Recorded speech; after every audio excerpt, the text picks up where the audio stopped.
Welcome to D.I.Y.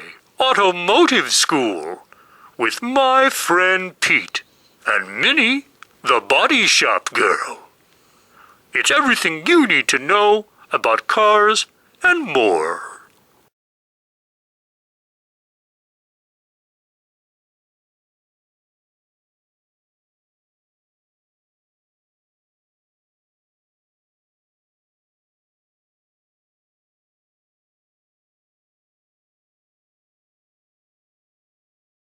We are now looking at the bottom of the transmission, and we are looking at the frame rail of our 34 Ford kit car.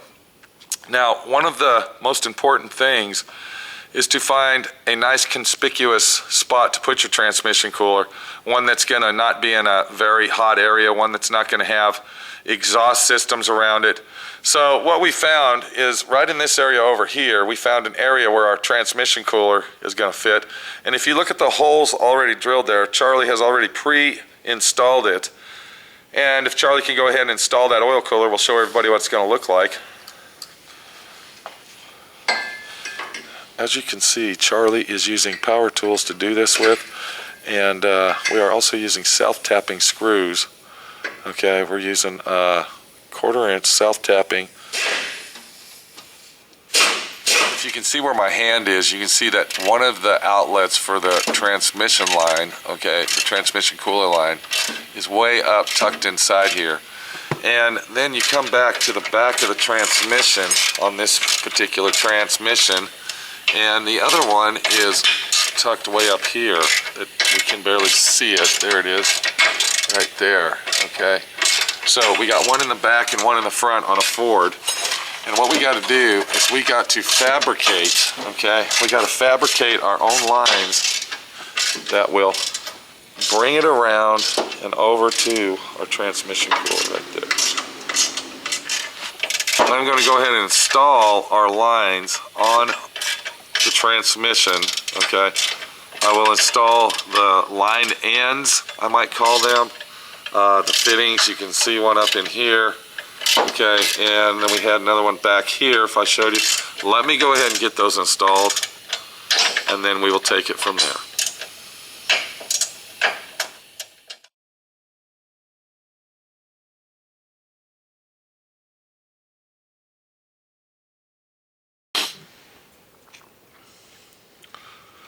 Alright, as you can see that I have the transmission fittings installed onto the transmission cooler. Okay, these are our hydraulic hose lines.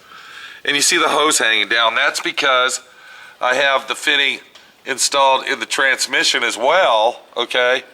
And I have actually I have taken my channel lock pliers and I bent the fitting just like I told you I was going to do at the right angle where it would clear everything and it wouldn't rub on the car. What I'm going to do now, I went ahead and pushed my hydraulic hose into this line. I'm going to spin it like this. I'm going to go ahead and hold that right there, okay, because that's where I want that. And if Charlie could reach up under there and get the magic marker real quick, I'd appreciate it. Charlie, there's one in there. Charlie. Then Charlie's going to reach up in here and mark it right there where my finger is. There you go, right there. Okay. So then we will take the line out of the fitting, just like so. Nice and easy. Okay. Okay, if you look at our hose, you can see the black line that Charlie put on there. So our tranny line's only going to be so long. Do you see what I'm saying here? Charlie? What we're going to do is we're going to put it in our chop saw. Okay. I'm going to find my cutting mark. The fucking microphone ain't turned around, Charlie. Come on, bud. Let's not redneck it. Okay, I'm going to find my mark, just like so, tighten it down, and then I'm going to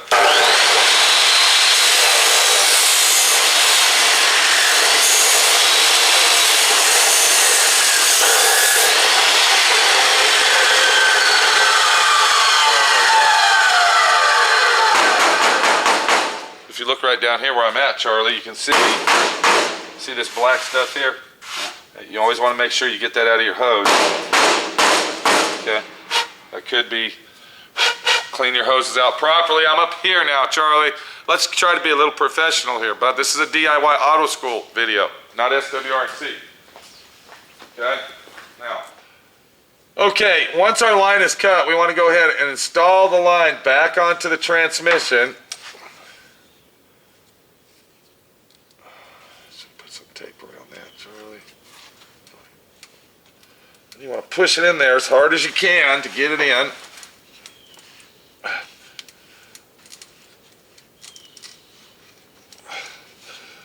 Make sure that it bottoms out, okay? Once your transmission line is installed onto the transmission fitting, you want to go ahead and remove the transmission oil cooler fitting, just like you see me doing here. Then what we'll do is we'll go ahead and put our line onto the fitting, and I am going to tell you now, these are kind of hard to get on here, but they will go on. Make sure that you put it on all the way where you feel that it bottoms out. That's very important. Just like so. Then we're going to swing our fitting around, okay, because this is another important tip when you're putting these type of lines on. Once that's crimped on there, it will not twist or bend. So you have to install your line as a loose fitting just like this, and then tape it on there and then take it off and make sure that it doesn't move. So we'll go ahead and install that on there, just like this.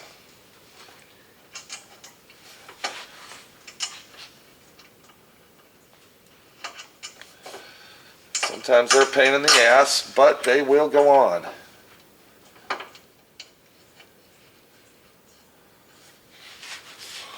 Once your fitting is installed, you want to go ahead and take the wrench and you want to go ahead and tighten it up just like you were going to install it.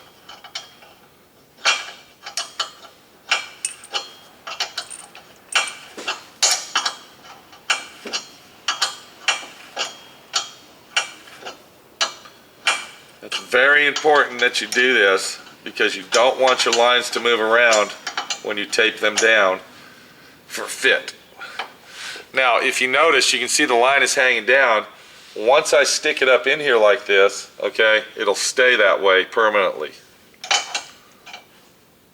And we will also install a line clamp onto our line to hold it secure to the frame for anti-vibration, knocking, what have you. If Charlie can give me the tape, thank you. I already had it here. I'm going to go ahead and take a piece of tape. And I'm going to tape that on. We'll go ahead and, okay, because we want that angle of those threads to be properly aligned with our transmission cooler as we're doing this.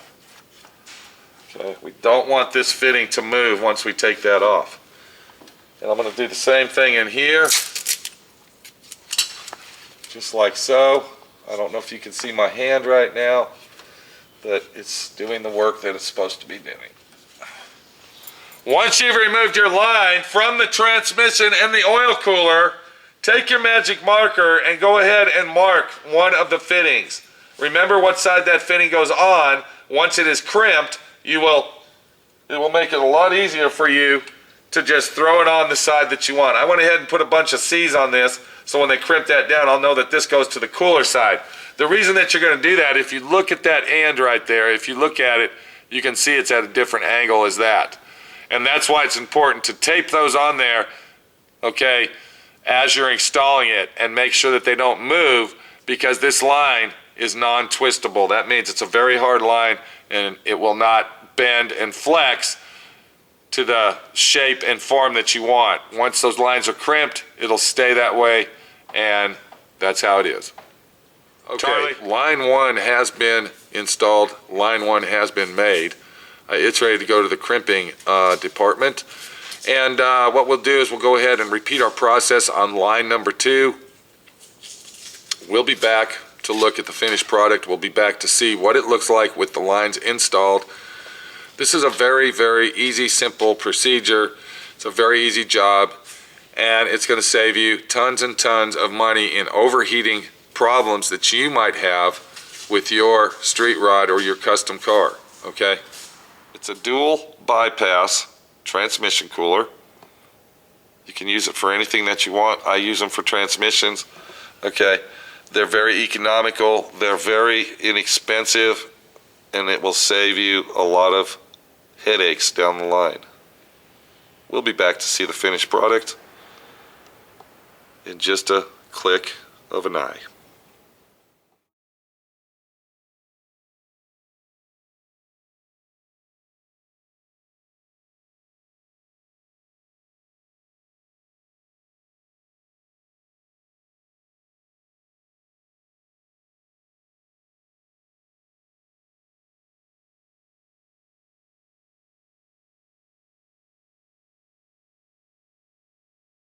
Thanks for watching D.I.Y. Automotive School. Classes don't stop till you know everything.